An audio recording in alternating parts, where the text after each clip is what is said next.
Masterclass.com. Vous avez résolu bien des équations dans votre vie d'ingénieur, mais vous n'avez toujours pas réussi à craquer celle de votre épanouissement?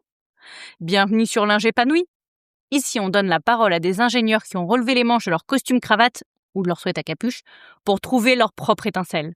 Pas de superstar, pas de gourou, juste des conversations conviviales avec des gens comme vous et moi. Mon objectif, vous donner des idées pour vous aussi faire pétiller votre vie. Cette semaine, nous allons faire connaissance de Jérôme. Jérôme, qui du haut de ses 31 ans, a déjà eu 3 métiers totalement différents, dont ingénieur bien sûr, et qui se forme au 4e, à savoir psychologue du travail. Je lui ai posé toutes les questions que vous lui auriez posées pour comprendre chacun de ses changements de carrière, et j'en ai également profité pour lui poser des questions sur quelques problématiques qu'on rencontre parfois quand on se pose des questions sur son travail, à savoir le burn-out, le bore-out et le brown-out. Si vous ne connaissez pas ces concepts ou les différences entre eux, je vous invite à écouter l'épisode. Bienvenue sur l'Ingépanoui, Barbara pour vous servir.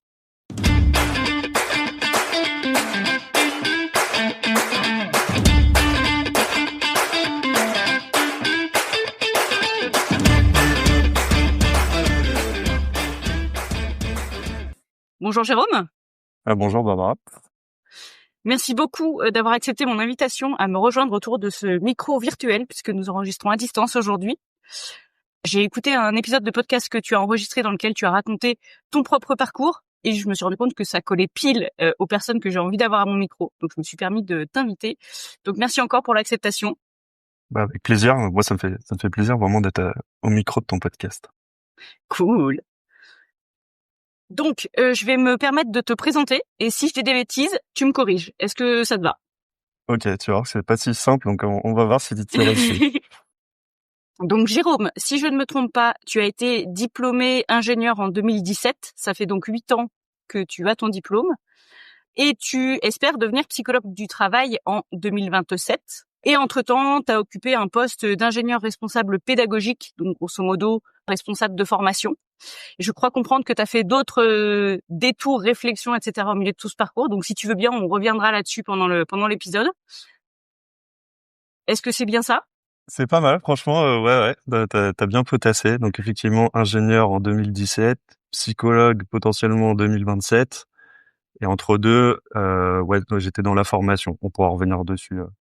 Du coup, tu t'es formé en parallèle de ton job d'ingénieur, c'est ça? Alors oui, entre ingénieur et psychologue du travail, il y a vraiment eu plein de choses. Et c'est là où c'est peut-être un petit peu complexe. Et en fait, pour faire très simple, au moment où j'étais ingénieur, j'ai commencé à me poser des questions et je me suis dit, il faut que tu deviennes développeur web. C'était ma nouvelle lubie, on pourrait dire comme ça. Et donc, j'ai fait ça en parallèle de mon métier d'ingénieur, donc un petit peu de temps partiel sur le côté ingénieur, de congé sans solde, tout ça. Et voilà, je me suis formé au développement web. Et petit à petit, en fait, je suis arrivé pour simplifier, je me suis dit, en fait, tu dois pas être développeur web. Je suis arrivé au chômage en gros et j'ai fait une formation pour être digital learning manager, ce qui correspond à la conception e-learning, tout ce qui est formation. D'accord. J'ai fait de la conception de formation digitale, donc en fait j'étais pas formateur. J'étais une sorte de formateur si on veut, mais je suis un formateur qui ne voit jamais les gens. Du coup, on doit préparer en amont des e-learning, donc ceux qui sont corporate, notamment les ingénieurs qui écoutent ce podcast, connaissent très bien. Mais mon but, c'était de rendre ces formations sympas, et c'était des formations sur la qualité de vie au travail. Tout ce qui est handicap, diversité, l'égalité pro, les risques psychosociaux, le stress, enfin tous ces sujets-là, le harcèlement. Et mon but, c'était de créer des petites formations de 30 minutes, 1 heure, que chacun peut voir de manière asynchrone. Donc, c'est pour ça que je précise que je suis pas du tout formateur, je n'ai jamais été, mais je suis une sorte de formateur de l'ombre, si on veut. Et donc du coup, tu exerces encore ce métier aujourd'hui? Je crois que tu es inscrit donc aussi à la fac pour avoir ton diplôme de psy. Alors, donc il y a eu le côté ingénieur, où j'ai voulu devenir aussi développeur. Du coup, c'est bon, ça a arrêté. Je suis devenu digital learning manager. Et donc, j'ai été salarié pas mal de temps, 4 ans, et jusqu'à très récemment, en fait, j'étais encore salarié. Et bon, pendant le salarié, en fait, j'ai fait ma licence de psychologue à distance, donc à l'université de Paris 8. Et en fait, du coup, je faisais vraiment ça en parallèle de mon boulot de salarié. Et sauf que là, maintenant, je suis en présentiel pour le master de psychologie du travail, donc je suis en première année. Et du coup, en fait, pour s'organiser, c'était 1 milliard de fois plus facile de plus être salarié. Et du coup, là, depuis septembre 2025, du coup, je suis plus salarié, mais je travaille encore un petit peu pour eux, donc pour la même entreprise, en freelance. Et tout ça, c'est surtout pour l'organisation. Là, j'arrive un peu à la pièce finale de la reconversion, qui est le master. Et ça prend beaucoup de temps. Et en plus, c'est en présentiel, donc j'ai moyennement le choix. Et du coup, financièrement, c'est ton job de freelance qui te permet de payer tes études ou tu avais un peu d'argent de côté? Comment tu t'es organisé? Alors, j'avais de l'argent de côté. Alors, je saurais pas te dire une somme, c'était pas non plus énormissime, mais j'avais de l'argent de côté. Mais bon, je m'en suis servi un petit peu pour la licence, parce qu'en fait, ce qui coûte cher et ce que je dis à chaque fois, c'est pas forcément le prix de la formation. Par exemple, pour la licence, chaque année, ça coûte à peu près 800 euros. Ok. Il Mmh. faut aller à Paris pour faire les examens. Bon, c'est pas très cher. Mais en fait, ce qui coûte cher, c'est que j'ai commencé à faire du temps partiel. Donc, je suis passé de 100% à 80, puis à 60, puis même à 40, je crois, à la fin. Et en fait, c'est ça qui coûte cher, c'est de Mmh. finalement être beaucoup moins payé. Alors, pour donner une idée aux éditeurs, j'avais à peu près 2 fois le SMIC, donc j'étais pas non plus à plaindre. Mais plus je diminuais, moins je gagnais d'argent. Mais par contre, ça m'a permis de faire la licence vraiment en 3 ans et pas en plus, parce qu'il y a beaucoup de gens qui font cette licence en 3, 4, 5 ans, voire plus. Et en fait, moi, j'ai réussi à faire toutes les années en une année, ce qui est pas mal. Oh, félicitations! Ouais, merci. Et du coup, je gagnais de moins en moins d'argent. Et c'est là où j'arrive en master. Donc là, on enregistre, on est en novembre 2025. C'est vrai que là, financièrement, c'est un peu plus compliqué, mais du coup, j'ai réussi à faire une rupture conventionnelle avec ma société. Du coup, j'ai quand même un peu de chômage. Alors, encore une fois, j'ai de moins en moins travaillé, donc du coup, mon chômage n'est pas exceptionnel, mais Ça fait un minimum vital, c'est ça, bienvenu, quoi. exactement, c'est un minimum vital. Et du coup, en parallèle de ça, je fais un petit peu de freelance. Du coup, ça va un petit peu se compenser. Mais je t'avoue que là, mon avenir financier, je vais essayer de faire le master vraiment en 2 ans pour arriver à peu près à finir. Déjà, le chômage, à un moment, il va se finir. Et du coup, voilà, l'équilibre est pas si simple à trouver. Et puis là, c'est là où une reconversion sur 5 ans, c'est quand même financièrement. C'est long et compliqué à gérer, ouais. Et tu auras des stages potentiellement pendant ton master? Voire, des stages rémunérés peut-être? Alors, je vais avoir effectivement 3 stages. Donc, c'est à peu près 200 heures cette année. L'année prochaine, 200 heures plus le stage de final qui est, je sais pas, 5 ou 600 heures. Et du coup, pour tout te dire, cette année, en théorie, je vais en faire un qui va pas être rémunéré.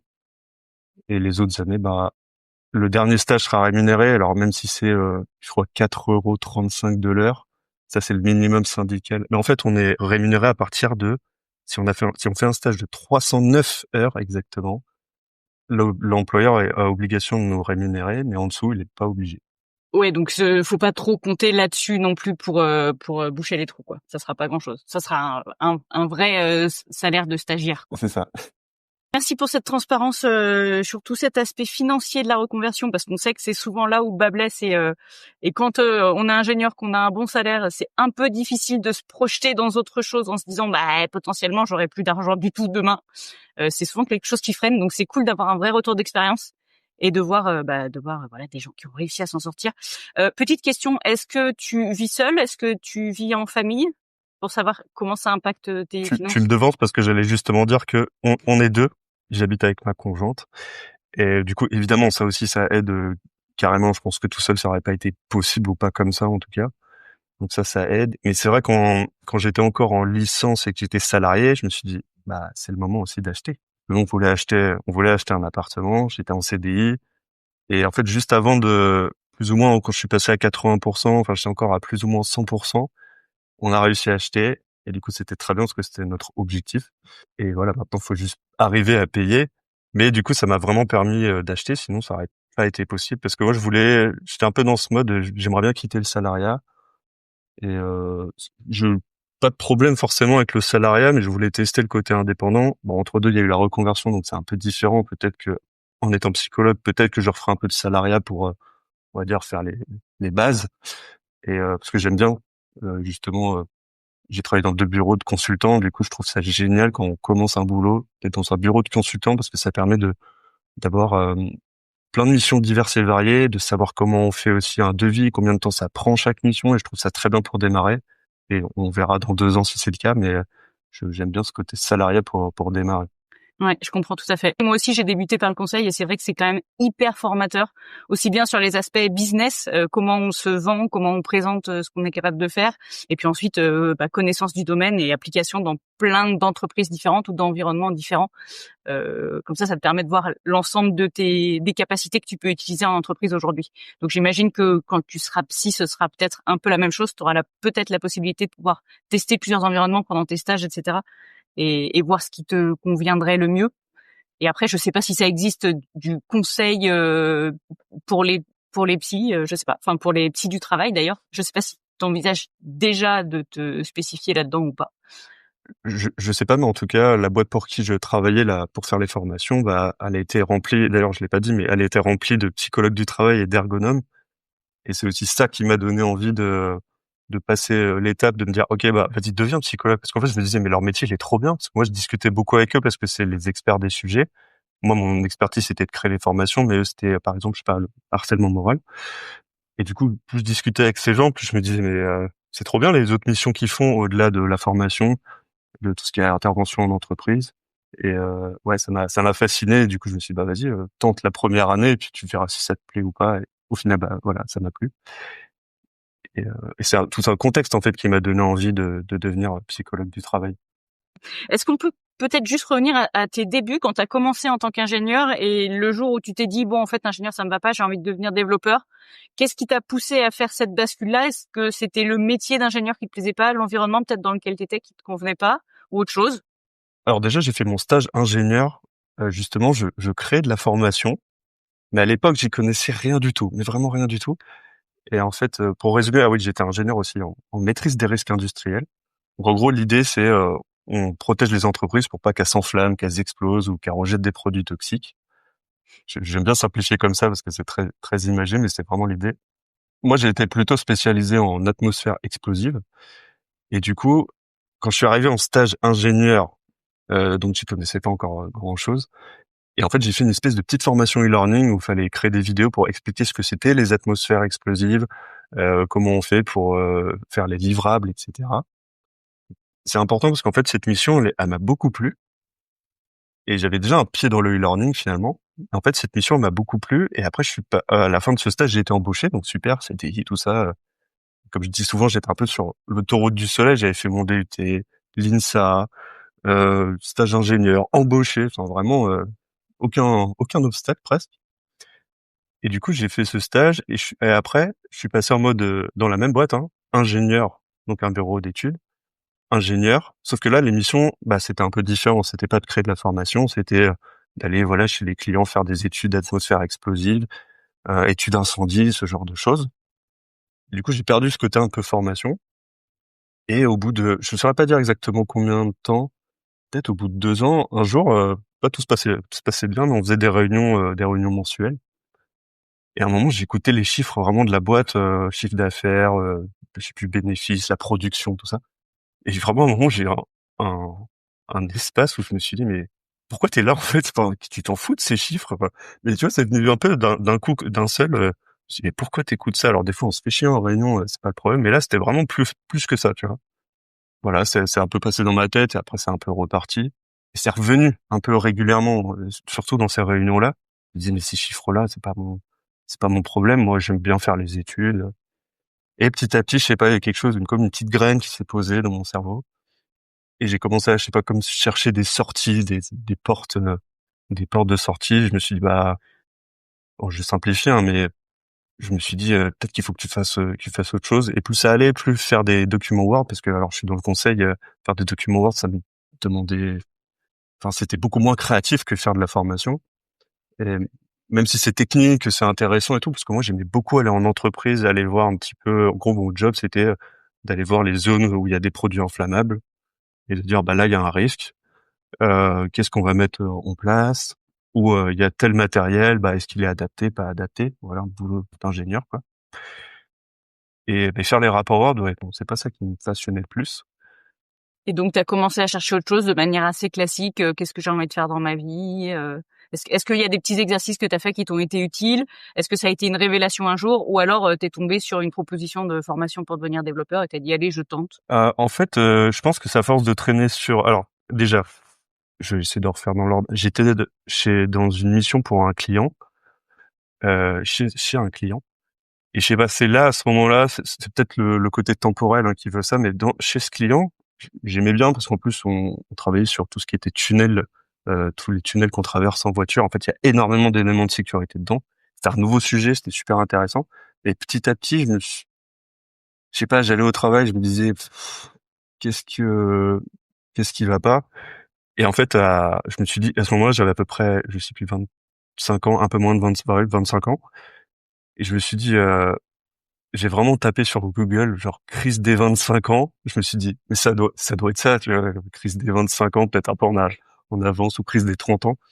Et en fait, petit à petit, en creusant ça, en creusant le fameux crise des 25 ans, je suis tombé sur perte de sens au travail, et je me suis dit, mais, ah, putain, c'est peut-être ça. Je suis tombé sur les concepts de burn-out que je connaissais pas du tout. Parce que la qualité de vie au travail, je n'y connaissais absolument rien à cette époque-là. On en parlait très peu, justement, dans le côté ingénierie, en tout cas dans ma boîte. Et voilà, j'ai creusé ça. Et je me suis dit, mais ouais, en fait, c'est ça, perte de sens au travail. Et je sentais qu'il commençait à y avoir des effets de, tu voulais revenir au travail. Alors, j'ai jamais été en arrêt. Je me suis dit, ouais, il y a un truc à creuser là-dedans, dans ce côté perte de sens au travail. Et donc après, pendant ta formation de développeur, ça t'a saoulé et t'as arrêté, ou t'as pratiqué quelques années avant de te dire, en fait, ça me convient toujours pas? Si je reprends justement à ce moment de perte de sens au travail, c'est là où mon esprit a commencé à chercher des portes un peu de sortie. Et je sais pas, je me renseignais beaucoup sur le digital et développeur. Et en fait, il y a beaucoup de vidéos qui disent, ouais, vous pouvez devenir indépendant facilement. C'est ça aussi qui m'avait attiré. J'étais attiré peut-être par la mauvaise chose, mais je me suis vraiment abreuvé de ce genre de vidéos. Et je me suis dit, bah vas-y, devenir développeur, c'est beaucoup plus technique.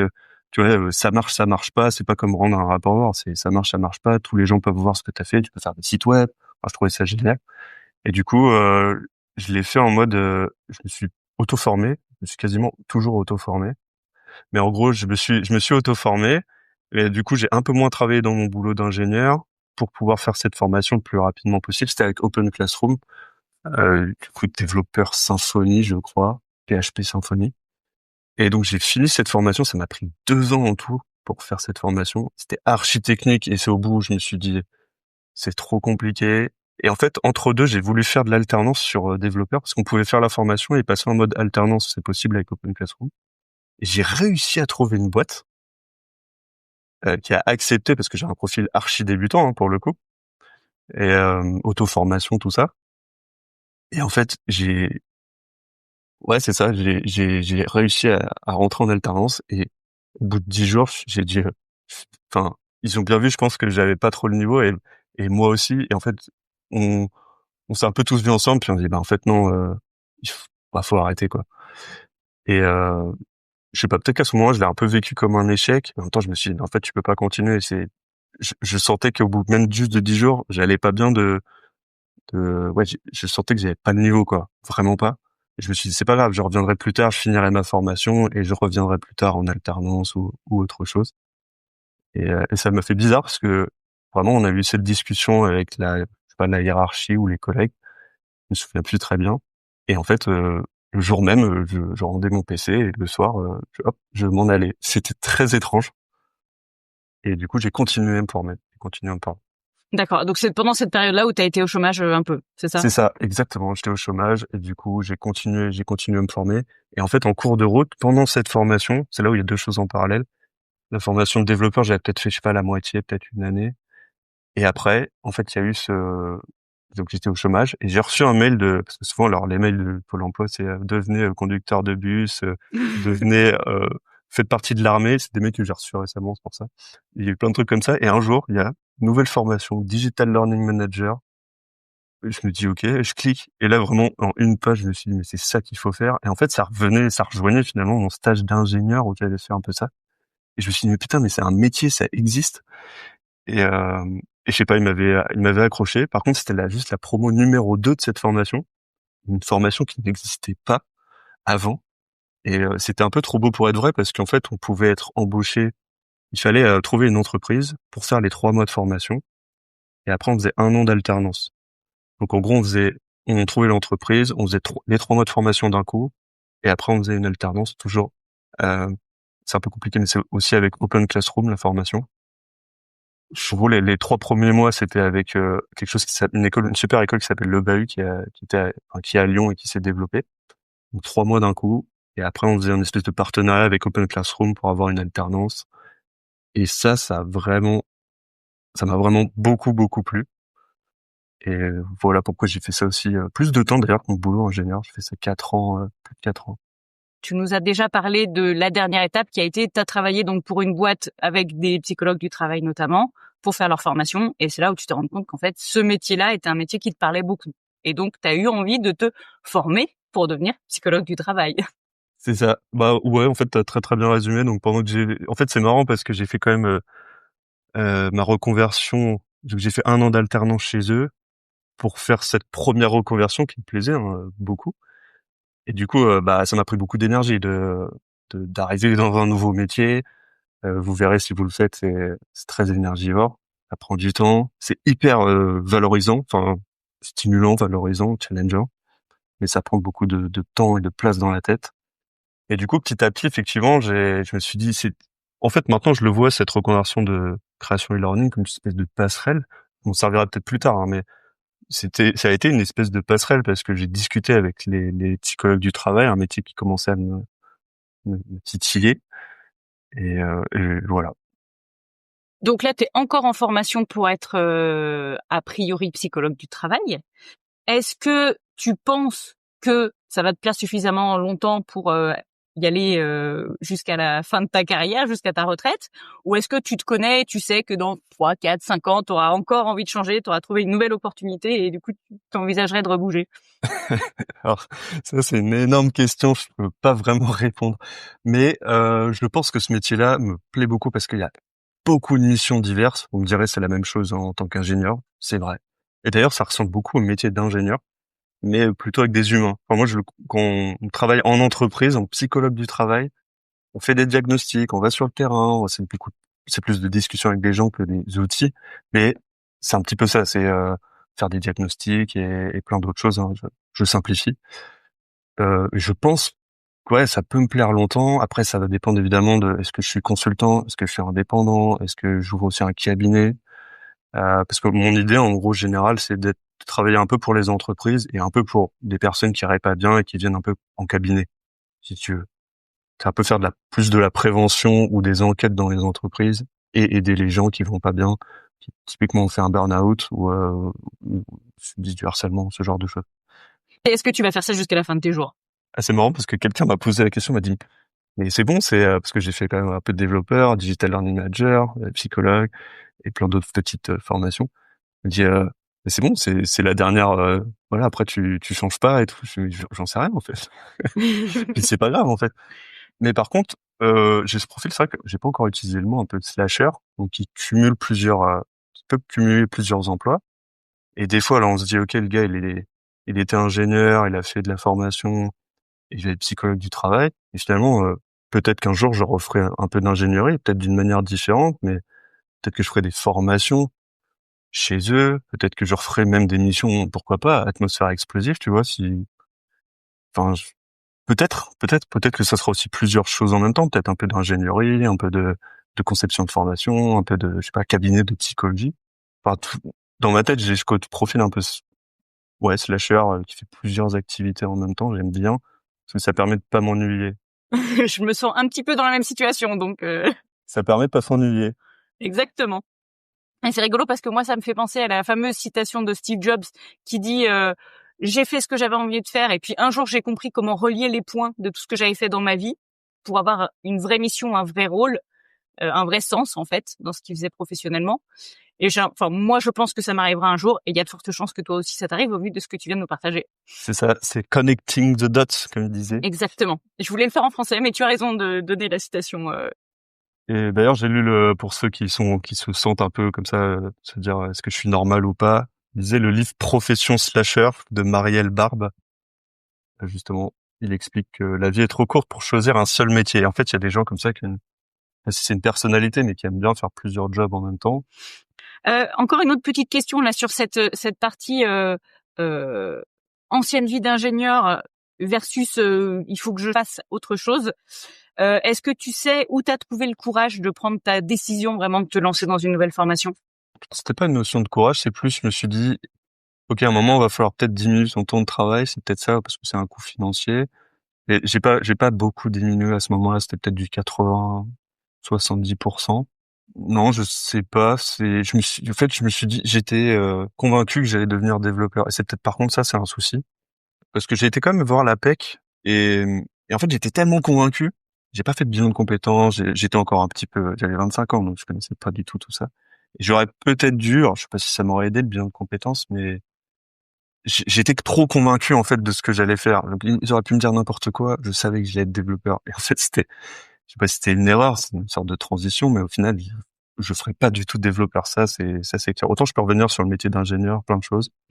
Métier de développeur, non. Par contre, ça m'a servi en tant que concepteur e-learning parce qu'on utilise beaucoup de logiciels, beaucoup de digital et ça m'a un petit peu servi dans l'approche, mais non, je laisse le boulot de développeur aux développeurs. Mais mon problème, c'était que j'étais persuadé que j'allais faire ça. Est-ce que, du coup, à l'époque, t'as pas du tout pensé qu'il y avait des accompagnements qui existaient pour t'aider un petit peu à défricher tout ça? Donc, tu parles du bilan de compétences. Bon, ça, c'est assez formel. Moi, j'ai toujours une vision un peu old school avec la nana qui est en pré-retraite. Et c'est aussi pour ça que moi, j'accompagne des gens de manière plus ludique, plus sympa pour découvrir tout ça, sans justement passer par un bilan de compétences ou des méthodes un peu poussiéreuses. Et donc, du coup, toi, à l'époque, tu t'es même pas posé la question, est-ce qu'un accompagnement existerait ou pas? Parce que tu savais pas que ça existait, quoi. Non, puis je voulais aller vite. Et du coup, pour aller vite, bah, souvent, tu finances toi-même. Et c'était ça aussi ce problème. J'étais un peu en mode tête brûlée à ce moment-là. Je me suis dit, non, mais faut faire ça. C'est ta porte de sortie. Vas-y, fais ça à fond. Et du coup, finance toi-même. Est-ce qu'il y a des personnes qui t'ont inspiré au moment où tu t'es dit allez, je veux changer de vie, il faut que je devienne développeur? Alors, développeur, je dirais, c'est plutôt des youtubeurs, pour le coup, parce que c'est un monde très YouTube. Euh, mais c'était plus des gens qui vendaient un peu cette vie de digital nomade. Ça m'attirait beaucoup. Digital nomade, indépendant. C'est des gens qui vantaient un petit peu ça et qui étaient techniques, hein, qui faisaient vraiment du développement. Mais je sais pas, c'est ça qui m'a attiré. Après, il y a pas eu. C'est plutôt comment dire, une équipe de gens comme ça. Je me suis dit ah ouais, ça m'inspire en tout cas, mais ça m'inspirait plutôt pour le côté digital nomade ou indépendant que véritablement le côté développeur. Évidemment, je dis ça avec du recul, hein, sur le moment, c'était pas ça. Là, je me dis, c'est vraiment ça qui m'attirait. Est-ce que si tout ce trajet était à refaire, tu le referais? Je vais dire oui, parce que, en fait, toutes les étapes m'ont permis de m'amener ici et là, maintenant, à faire le master à Lyon de psychologie du travail. Mais j'avoue que, en fait, c'est le côté développeur où c'était quand même une sorte d'erreur, mais qui m'a permis d'accéder à un autre métier. Donc, tu vois, je suis obligé de refaire le même parcours pour en arriver là aujourd'hui.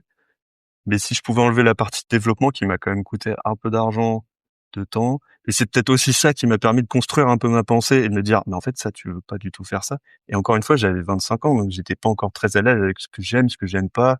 J'étais, comme je disais, un peu sur l'autoroute du soleil de DUT, INSA, stage, ingénieur. J'ai presque pas réfléchi pendant cette période. C'était évident que j'allais devenir ingénieur, que j'allais faire ça. Je sais même pas si je me disais que j'allais faire ça toute ma vie à ce moment-là, mais il y avait pas de, il y avait pas d'autre vision de, je peux faire un autre métier, en fait. Je peux peut-être me reconvertir. Je peux peut-être faire plusieurs boulots en même temps. Ça n'existait pas dans ma tête. Et du coup, peut-être que avoir fait cette première porte de faire développeur, ça m'a un peu ouvert l'esprit. Et maintenant, oui, j'ai effectivement plus peur de faire des reconversions. Mais j'aimerais bien finir celle-là parce qu'elle commence à être un petit peu longue quand même si elle est très intéressante. Merci pour cette réponse. Est-ce que ta vision d'une vie réussie a changé depuis la période où tu étais tout fraîchement sorti de l'école avec ton diplôme? Ouais, complètement, ouais. Je sais pas si j'avais cette notion de vie réussie. J'aime pas spécialement cette notion-là, mais à l'époque, c'était, ouais, bah, en gros, ouais, je me disais, bah voilà, t'es ingénieur. Et en fait, c'est à partir du moment où j'ai fait toutes les étapes j'ai réussi DUT, INSA, donc c'est génial, hein, j'ai tout fait j'ai pas redoublé, tout ça, donc hyper content. Le stage, enfin, tu vois, ça a tout allé dans l'ordre. Et du coup, je me suis pas posé de questions et en fait, c'est plutôt, je sais pas si je me sentais sûrement épanoui à ce moment-là. Et c'est plus ce fameux moment d'une réunion où je me suis dit: «Mais qu'est-ce que tu fous là, en fait?» C'est à partir de ce moment-là où je me suis dit: «Peut-être qu'il y a un souci». Et c'est là où il y avait commencé peut-être à avoir un switch parce que sinon, en fait, c'est le moment où j'ai commencé à m'ennuyer. Donc, j'étais un petit peu en régime stationnaire. Je me suis dit, mon esprit a dû se dire, non, il faut que tu fasses autre chose. Et je pense pas que je suis hyper actif et ni rien du tout. C'est juste que j'aime bien, je ne savais pas encore à l'époque, mais je pense que j'aime bien faire plusieurs travails en même temps. Je savais pas que c'était possible de faire ça. Enfin, ouais, ça a ouvert mon esprit. Donc, effectivement, pour rejoindre ta question, si on me dit que la réussite, la notion de réussite, ouais, elle a clairement changé. Maintenant, c'est arriver à trouver un équilibre entre plusieurs activités. Évidemment, là, actuellement, c'est de toucher le diplôme de psychologue du travail. Là, je le touche du doigt, on est presque. Et de me dire, dans le futur, peut-être, parce qu'encore une fois, on revient à cette question, mais c'est ta dernière reconversion ou pas? J'en sais rien. Peut-être dans 10 ans, je dirais, bah, peut-être que ça m'emmerde, je fais autre chose, j'en sais rien. Mais par contre, l'avantage, j'aurais eu plein d'activités différentes, donc je suis capable de revenir. Alors, c'est pas toujours, évidemment, je peux pas là redevenir ingénieur du jour au lendemain, peut-être, mais je peux facilement réaccéder à certaines, on va dire, communautés. Je connais des gens, et ça aussi, ça aide parce que mon réseau est ultra élargi. Je suis plus dans ce cadre uniquement d'ingénieur. Là, c'est sur mon LinkedIn, il y a des psychos du travail, des ingénieurs, des digital learning managers. Des fois, ça fait un peu fouillis. Du coup, c'est là où c'est pas forcément facile. Donc oui, ma notion de réussite, d'épanouissement a largement évolué. Et aussi, très important, je vois plus l'indépendance comme un truc absolu. Je me dis, ah, mais enfin, évidemment, j'aime bien, parce que j'aime bien le salariat. En même temps, des fois, ça m'ennuie profondément, dans les conditions, on va te dire, ah bah, faut venir tant de jours en présentiel. Mais pourquoi? Enfin, tant que le travail il est fait, m'emmerde pas, quoi. Et donc j'aime bien un peu ces deux côtés. J'aime bien le salariat et en même temps j'aime bien l'indépendance. Je pense que je suis pas un entrepreneur dans l'âme. Entrepreneur au sens, je peux être indépendant où on me donne des missions, tu vois, où j'ai un commercial par exemple. Ça serait pas un souci. Mais développer, je suis encore dans ce mode. Je sais pas si c'est vraiment fait pour moi et je pense pas. On peut cumuler salariat, indépendance et autres. Un vrai slasher, quoi. Parfait. Si tu pouvais revenir quelques années en arrière et donner un conseil à ton toi de 25 ans avant qu'il démarre cette nouvelle formation, première formation de développeur, qu'est-ce que tu lui donnerais comme conseil? C'est marrant parce que j'ai pas dit mon âge. J'ai 31 ans actuellement. Et en fait, c'était il y a pas si longtemps que ça, finalement. C'est à 6 ans, 7 ans. Ouais, plus ou moins. Et je lui dirais, mais ça c'est un concept de manière générale que je peux encore m'appliquer aujourd'hui, c'est prends ton temps. Mais en fait, c'est ça le problème, c'est quand on se sent pas bien quelque part, on a tendance à vouloir un peu, enfin autant qu'à moi, à essayer de trouver la porte de sortie, de m'échapper. Et en fait, j'ai voulu aller trop vite. Et du coup, bah le problème c'est que on économise moins, enfin même financièrement, hein, mais ouais, je lui dirais, prends ton, essaie de prendre ton temps, essaie de faire financer la formation. Ça va de pair, hein, parce que quand on veut aller vite, faut s'autofinancer. Et ouais, va pas trop, essaie de pas aller trop vite, même si tu te sens pas bien. En fait, c'est un petit peu un entre-deux entre prends ton mal en patience et en même temps, plus ça va, moins tu vas bien. Donc, il faut faire attention de pas. Parce que moi, je voyais bien si j'ai resté un peu trop longtemps, je pense que ça aurait fini en arrêt. Pourtant, j'ai jamais fait d'arrêt maladie, tout ça, mais je sentais que quand je me renseignais sur burn-out, etc., je me disais, mais les conséquences, je suis en train d'entrer là-dedans, en fait, faut faire attention. Tu vois, j'ai déjà un petit peu cette réflexion quand même. Faut faire attention, parce qu'il y a des gens qui se disent non, non, non, non, puis au final, bah, ils sont en arrêt, puis bah, t'es content, quoi. Autre petite question récurrente du podcast. Est-ce que tu penses que la seule option qu'on ait quand on se sent coincé dans son job, débordé, emmerdé par son job d'ingé, c'est de tout envoyer valser et d'aller élever des chèvres dans le Larzac? C'est pas la solution. Pour des gens, ça va l'être. Il y en a qui le font, mais j'ai l'impression que c'est exactement comme moi devenir développeur. Si je mets à la place élever des chèvres dans le Larzac, c'est ça. Pour moi, ça aurait été une erreur d'aller élever des chèvres dans le Larzac. Ça a été une erreur d'essayer d'être développeur, enfin de devenir développeur. Et du coup, non, je pense pas qu'il faut tout envoyer valser pour élever des chèvres, sauf si votre passion c'est les chèvres depuis 10 ans. Parce que souvent, d'un coup, on va se dire, tiens, je vais devenir, moi je suis pas du tout manuel par exemple, je vais devenir, je sais pas, ébéniste, boulanger, élever des chèvres. Et en fait, c'est des choses qu'on n'a jamais fait. Alors peut-être que ça va nous plaire, c'est pas le souci. Mais c'est des choses qu'on n'a jamais fait. Alors pourquoi d'un coup vous allez avoir une révélation comme ça? C'est rare d'avoir, je pense, une révélation du jour au lendemain comme ça, de dire, oh, je vais faire un métier manuel parce que notamment je suis ingénieur. C'est attirant et peut-être que ça va vous plaire. Mais ouais, faut se réfléchir à pourquoi vous voulez aller élever des chèvres dans le Larzac. C'est surtout ça la vraie question. Mais c'est marrant parce que ça c'est un peu un truc récurrent avec les différentes personnes que j'ai eues pour l'instant sur le podcast. Entre les personnes qui depuis toujours étaient artistes et qui un beau jour se sont dit mais merde, moi c'est ça que j'aime faire, je veux faire ça de ma vie. Les personnes qui se sont dit non mais moi je vais partir faire un tour du monde, c'est quand même vachement plus cool d'aller découvrir le monde que être ingénieur, et puis je vais avoir toutes les révélations de ce que j'aime pas dans ma vie et ce qu'il faut que je change pendant ce tour du monde. Tu vois, il y a des petits gimmicks comme ça qui reviennent. Mmh. Ou des personnes qui justement, comme tu dis, n'avaient jamais tenté l'aventure de tel ou tel truc et se sont dit ah bah oui tiens finalement tu prenais l'exemple de boulanger. Alors j'ai pas interviewé de boulanger, ça viendra peut-être. Si tu en connais, n'hésite pas à me mettre en contact. Mais voilà, mais typiquement il y a pas de, enfin il y a toujours des gens qui ont des réactions très différentes, mais qui au final sont pas si différentes que ça. Faudrait qu'on puisse faire des grandes catégories. Je pense que ça sera intéressant. Merci pour l'idée. Du coup, je te propose de passer à mes quelques questions plus spécifiques pour le futur psychologue du travail. Ouais. J'ai vu que tu avais fait un mémoire ou en tout cas une étude sur le burn-out. Est-ce que tu peux nous faire un petit résumé de ce que c'est en 3 minutes, hein, te prends pas la tête à nous faire une conférence, mais juste pour peut-être pouvoir un peu expliciter à nos auditeurs qu'est-ce que c'est, est-ce qu'ils sont dedans ou pas? Ouais. Alors, très rapidement, le burn-out, on appelle ça aussi le syndrome d'épuisement professionnel. Pourquoi un syndrome? C'est un syndrome, avec 3 choses importantes dedans. C'est l'épuisement émotionnel. Donc là, vous allez vous sentir, beaucoup plus, alors j'ai pas en tête, mais irritable, vidé. C'est surtout ça qui revient, le côté vidé. Donc épuisement émotionnel. Il y a aussi quelque chose qui s'appelle la dépersonnalisation.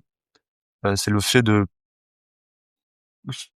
comment dire? Ça dépend des gens, mais en gros, c'est considérer les autres comme un peu comme des objets. Ça se passe souvent chez les infirmiers, les soignants, où ils voient les patients comme des objets parce qu'ils sont un peu détachés. Ils ont une attitude détachée.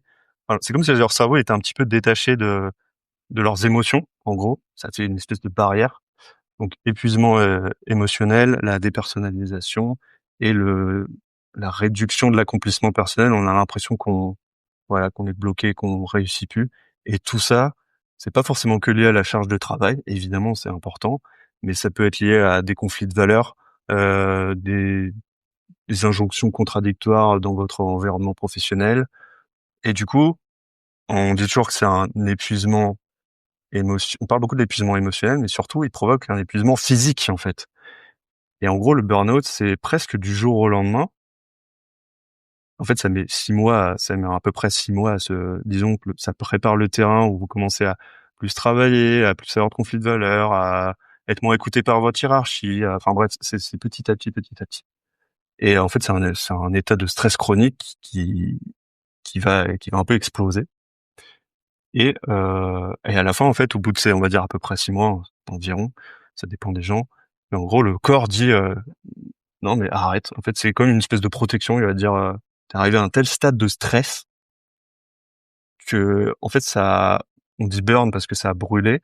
C'est vraiment une histoire je fais pas tout le cours, mais de cortisol, d'adrénaline qui ont vraiment un peu cramé le cerveau. Et du coup, ça fait vraiment un épuisement du corps. Le corps dit au revoir, merci, bonsoir, tu vas te reposer. Et là, c'est vraiment reposer. C'est pas genre les gens qui disent j'ai fait un burn-out, j'ai fait un arrêt d'une semaine, ça existe pas ça. En fait, la moyenne d'un arrêt de burn-out, je crois que c'est 12 ou 14 mois. Et en fait, il y a des gens parce que du coup, j'ai fait une enquête sur les gens qui l'ont vécu. Et il y a des gens, ils disent pendant 2-3 semaines, je dormais 18 heures par jour. Enfin, c'est vraiment le corps, en fait, qui est à un tel niveau d'épuisement et voilà. Et tout ça pour dire que c'est pas, les gens ils disent ouais, c'est dans ta tête. Non, en fait, c'est pas alors oui, ça se passe dans la tête, mais c'est vraiment physique. Je pourrais t'expliquer pourquoi avec le cortisol, l'adrénaline, tout ça crame un peu tout au fur et à mesure. Donc c'est pas n'importe quoi et ça peut être provoqué par je vais pas faire un cours sur les risques psychosociaux, mais par beaucoup de choses au travail. Et du coup, comment on en guérit? C'est juste avec le repos ou il y a d'autres méthodes? Alors c'est beaucoup effectivement. Alors dans un premier temps, il y a la phase un peu de repos où là, il faut vraiment, et là c'est un arrêt pendant un certain temps, quoi. Enfin, les gens qui prennent 2 semaines de repos, voire même un mois, en fait, c'est pas suffisant. Je dirais 6 mois, allez, entre 3 et 6 mois où là, faut se reposer. Alors vraiment, c'est pas rien faire absolument, mais déjà, faut pas du tout travailler, pas de lien avec le travail. Et donc il y a cette phase-là. Et après, les gens, en fait, souvent, ils vont voir plein de gens, ça peut être des sophrologues, des psychologues du travail, tout ça, c'est pour travailler sur sa relation au travail. Parce qu'en fait, le psychologue du travail, c'est quoi son boulot? C'est de vous faire travailler sur la relation au travail, de mieux vivre votre travail. Et là, les gens, ils commencent à se dire, OK, faut trouver ses propres limites. En fait, c'est vrai que je l'ai pas expliqué, ça va être un peu long, mais en gros, le burn-out, c'est un petit peu lié à la personnalité quand même, mais c'est beaucoup lié aux conditions de travail. Si je vous mets dans une maison en feu, au bout d'un moment, vous allez brûler. Peu importe si vous avez une armure, etc., vous allez brûler. Et si je vous remets exactement dans la même maison 3 ans plus tard, elle est en feu, donc au bout d'un moment, ça va vous atteindre. Et c'est quand même un peu lié à la personnalité parce que souvent, les gens qui font des burn-out sont des personnes hyper investies et très perfectionnistes et plein d'autres choses. Après, souvent les gens, ils arrivent à trouver des activités pour sortir du travail en fait. Par exemple, je sais pas, aller marcher, souvent les gens qui ont fait un burn-out, ils vont beaucoup marcher. Enfin, une fois qu'ils peuvent, hein, et ils vont beaucoup marcher ou faire d'autres activités pour se sortir que tout soit pas lié au travail non plus. Et ça paraît évident comme ça, hein, mais moi, j'ai un petit peu ce profil où je fais attention à pas faire que du travail. Oui, si, sur les conséquences très importantes, j'avais été étonné parce qu'il y a des conséquences. Alors, évidemment, il y a plusieurs niveaux de sévérité du burn-out, mais il y a des gens où ce qui m'a vraiment le plus marqué, c'est d'être perdu spatialement. Donc, on peut être la psychologue pour qui je travaillais en stage. Elle me disait, en fait, il y a des gens, ils sont obligés de mettre le GPS pour retourner chez eux alors qu'ils sont à 3 rues. Parce que vraiment, physiquement, en fait, le cerveau, il a été un peu atteint. Alors, c'est réversible. Sauf qu'à, je pense, énervé, très, très énervé. Mais en gros, le cerveau, il a été vraiment atteint cognitivement. Donc, il y a des choses qui fonctionnent plus bien. Et plusieurs personnes qui m'ont dit, en fait, j'arrivais plus à lire. C'est pas qu'elles savaient pas lire. C'est que leur cerveau, il pouvait plus lire. Donc, le cerveau est arrivé à un tel stade de fatigue. Si on a des symptômes du genre crise d'angoisse avant de dormir le soir, est-ce que ça peut être un précurseur d'un burn-out? Est-ce que c'est un burn-out ou est-ce que ça peut potentiellement être quelque chose qui n'a rien à voir avec le burn-out mais qui vient aussi du travail? Ça, ça, ça peut venir non, c'est pas forcément le burn-out, mais ça peut, non, ça dépend, en fait. Je peux pas répondre comme ça, tu vois. En fait, les symptômes, ils peuvent être physiques, ça peut être très varié. Ça peut être mal de tête, mal de ventre, mal au dos, justement, troubles du sommeil, tout ça. Il y a les symptômes physiques, mais t'as aussi ce qui se passe dans la tête. En gros, est-ce que tu te sens pas bien? Et le comportement, est-ce qu'il a changé? Mais en fait, le problème, c'est que tous ces symptômes, ils vont dépendre des gens et il n'y a pas quelque chose qui dit absolument, là, c'est un symptôme de, peut-être que tu fais une crise d'angoisse parce que ton boulot, ça va pas bien, que t'as des troubles anxieux, que peut-être que ça vient surtout des troubles anxieux, enfin, ça vient peut-être de ta vie perso. Enfin, c'est pas si facile, en fait, t'es obligé de discuter avec la personne. C'est pour ça qu'on peut pas répondre dans l'absolu. Le résumé, c'est va voir un psy en fait. Très bien, c'est noté. Ouais, c'est un petit peu l'idée, hein. C'est pas pour faire du boulot, mais non, mais c'est normal. En fait, c'est normal. Si c'était aussi facile de résoudre le problème, il y aurait pas besoin de tous ces métiers. mais c'est ça le problème où on va dire dans le somatique, je sais pas, tu fais une prise de sang, on va dire, t'as un taux, j'y connais rien, mais t'as un taux de bidule, de temps, ça veut dire que, t'as potentiellement, t'es malade de ça. Et le problème qu'en psychologie, souvent, on a des catégories, des trucs, mais les symptômes, ils peuvent être très variés. Mais ce qui est important, c'est le changement. Depuis quand ça arrivé? Est-ce que, l'équipe du sommeil, typiquement, est-ce que ça fait combien de temps? Enfin, ouais, c'est pas si simple, ouais. Est-ce que tu peux nous dire ce qu'est un bore-out et ce qu'est un burn-out et quelle est la différence? Parce que t'as Ouais. parlé des deux. Alors, je suis pas un expert autant burn-out, je connais pas mal. Le bore-out, c'est un petit peu l'inverse du burn-out, si on veut. Alors, c'est l'inverse dans les causes. Le burn-out, souvent, je simplifie vachement, mais on va être en mode trop de travail, trop d'injonctions, trop. Le bore-out, c'est un peu l'inverse. Bore, ça veut dire, c'est l'ennui. Et en gros, c'est l'inverse. Vous êtes vraiment dans une méga sous-charge de travail, d'ennui, de tâches répétitives, monotones, et vraiment qui vous pèsent. Les symptômes sont les mêmes ou pas du tout? En fait, c'est ça qui est intéressant, c'est que souvent, les conséquences sont les mêmes. En fait, on peut être en mode burn-out, ultra surcharge de travail, et ça peut aller jusqu'à, comme je disais, le cerveau peut plus lire, peut plus se repérer spatialement. Encore une fois, ça dépend des degrés de sévérité. Et en fait, le bore-out, si j'ai bien compris, ça peut être un peu la même chose. C'est ça qui est hyper fascinant parce que les causes sont pas du tout les mêmes. Genre, les causes sont pas les mêmes. C'est vraiment du détachement, de la sous-charge de travail, c'est trop répétitif, tout ça. Et au final, il peut y avoir les mêmes conséquences.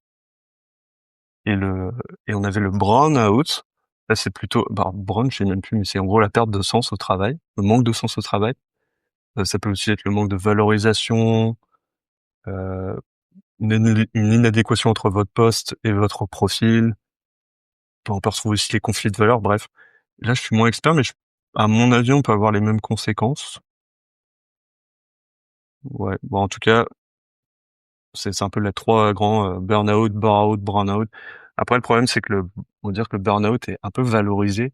Enfin, j'ai le sentiment qu'il peut être un peu valorisé, ce qui est très dangereux de faire ça.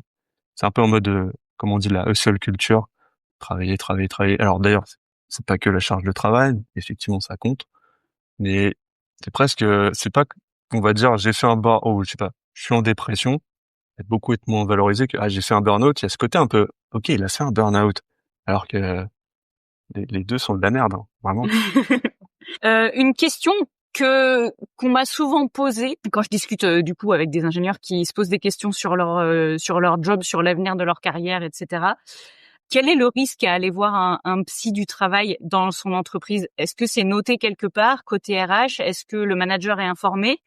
Est-ce qu'on peut y aller en toute sérénité ou, à la limite autant aller voir un psy du travail en dehors de son organisation?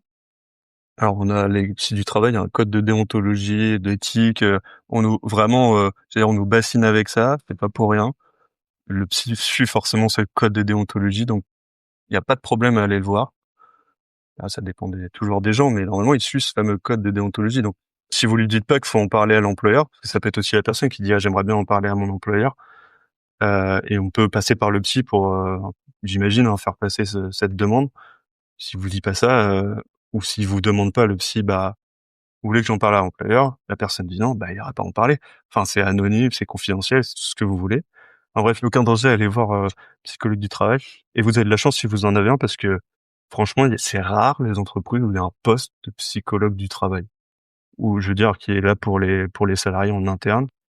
Est-ce que tu as un message à faire passer au monde? C'est aussi potentiellement l'instant pub s'il y a des choses, que tu fais dont tu souhaites parler ou que tu connais dont tu souhaites parler. Juste retenir que le psychologue du travail, c'est quelqu'un qui est là pour que vous puissiez mieux vivre votre travail, et il est là pour travailler votre relation au travail, ou faire travailler les entreprises. Allez voir un psy si vous sentez que ça va pas au travail, que c'est pas catastrophique, mais même en fait, on n'est pas obligé de faire un truc très, très long. Et les séances, ça peut être, des fois, il y a une seule séance. Je connais quelqu'un, il est allé, ça allait pas pour un certain sujet. Il y est allé une fois, il a dit: «Putain, ça m'a carrément aidé», et il y est allé une seule fois. C'est pas une thérapie très longue, machin truc. Mais en fait, si ça va pas, si vous voyez encore une fois des changements de comportement que les gens vous disent, allez voir un psy, pas forcément du travail d'ailleurs, mais voilà. Si ça va pas dans votre tête, et finalement ça sera peut-être dans votre corps, parce que le burn-out, on se rappelle, hein. 2e message, parce que les messages vont être longs, mais la reconversion, ouais, essayer de pas y aller tête baissée. Moi, j'ai un peu fait ça, voilà. Par contre, faut pas hésiter non plus à sauter le pas. Faut trouver un espèce d'équilibre entre, sauter le pas et en même temps pas y aller trop vite, ce qui est pas forcément facile, et souvent c'est une barrière plutôt psychologique, au-delà du, si on met le financier de côté, c'est très psychologique. Se dire: «Ah ouais, mais je vais quitter mon boulot d'ingénieur que je fais depuis 15 ans, je vais quitter mes collègues, en fait, oui, effectivement, vous allez sûrement quitter l'entreprise, machin truc, mais en fait, vous allez découvrir d'autres communautés, et moi, je suis toujours en lien avec plein de potes ingénieurs, on est restés potes, je suis pas devenu le paria. Où est-ce que vous pouvez me retrouver? Alors, j'allais dire, j'ai surtout un podcast qui s'appelle Tout un travail. Donc si vous voulez devenir psychologue, c'est un peu, c'est pas mal, parce qu'en fait, ça le gars fait sa propre pub. Mais c'est tout l'objectif de la section, donc vas-y. En gros, c'est un podcast qui s'appelle Tout un travail, et le but, c'est, j'aime bien faire ça, c'est je documente tout ce qui se passe en licence, en master, et en gros, je fais ça par année, par semestre. Je dis: «Bah, voilà, semestre 1, on va avoir ça, ça, ça. Fin du semestre, bah, j'ai eu ces notes-là, j'ai passé tant de temps, ça a été quoi les difficultés?» Et en fait, on peut concrètement vivre la formation, enfin, on peut concrètement voir vraiment ce qu'il y a dans la formation. Souvent, vous avez la liste des cours, mais ça vous dit pas vraiment ce que vous allez faire. Et des fois, on se dit: «Ah, je veux peut-être devenir psy», mais regardez ce qu'il y a dans dans les cours, parce que, par exemple, il y a beaucoup de stats, et c'est très extrêmement scientifique, en fait. Là, c'est oublié, mais la psycho, c'est extrêmement scientifique. Je sais pas, vous allez beaucoup lire, il y a plein de trucs à savoir que qu'on pense pas forcément. Et du coup, j'essaie de retracer mon parcours petit à petit pour Moi, ça me fait un journal de bord et ça permet d'aider les gens. Parce qu'il y a pas mal de gens qui m'ont dit: «Ah c'est pas mal, ça m'a permis de voir, concrètement ce qu'il y avait dedans». Ouais, bah, tu me donneras les liens, de tout ça. Je mettrai dans la description pour inviter nos auditeurs à aller, se renseigner Carrément. sur ce sujet. Eh ben, merci beaucoup pour cet échange. C'était super instructif. Et non, en tout cas, c'est super chouette d'avoir ta vision sur vraiment les problématiques en entreprise, voilà, liées à tout le mal-être, à tout le mal-être au travail. Donc, c'était top. Merci beaucoup. Bah, franchement, merci. Je suis très content de m'exprimer sur ce sujet parce que il y a peut-être des gens qui vont écouter le podcast et qui vont se dire, peut-être qu'il faut que je change. Donc, je suis très content. Merci pour l'invitation encore une fois. Merci d'avoir écouté cet épisode jusqu'au bout. Ça me fait vraiment plaisir de partager ces moments avec vous. Je suis Barbara, ingénieure depuis 15 ans et hôte de ce podcast, Linge épanoui. Mon rêve un peu fou, que tout le monde sur cette planète soit sincèrement épanoui. Alors je commence par là où je peux aider, les ingénieurs. Parce que oui, on mérite nous aussi de remettre du pétillant dans notre vie, de sortir du train-train et de se rappeler que la vie est belle et pleine de possibilités. Si en m'écoutant aujourd'hui tu t'es dit « Tiens, ça me parle, moi aussi j'aimerais bien retrouver mon étincelle », eh bien bonne nouvelle, je propose aussi des accompagnements courts et efficaces dans la joie et la bonne humeur pour t'aider à trouver ta direction, celle qui te correspond vraiment, sur la base de ta personnalité, tes compétences et tes envies profondes. Du concret autant que de l'inspirant. Tu sauras ensuite où aller et comment t'orienter sans crainte de te planter. Toutes les infos en description. Allez, je vous laisse reprendre votre journée remplie d'énergie à distribuer autour de vous. À très bientôt pour un nouvel épisode de Linge épanoui.